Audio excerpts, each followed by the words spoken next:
تتناول ظاهرة أصوات غامضة في المقابر تقارير عديدة عن أصوات غريبة وغير مفسرة تسمع في المقابر خلال الليل، كأصوات همس أو نعيق أو بكاء أو حتى خطوات.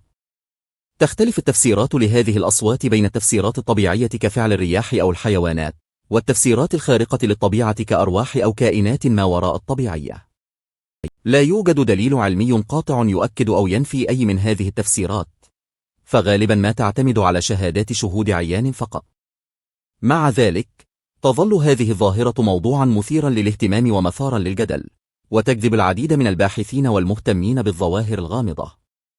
وتعتبر هذه التقارير منتشرة عالميا، مع اختلاف الثقافات ومعتقداتها بشأنها. وقد حفزت هذه الظاهرة عددا من القصص الشعبية والأساطير حول الأماكن المدفونة وما قد يسكنها.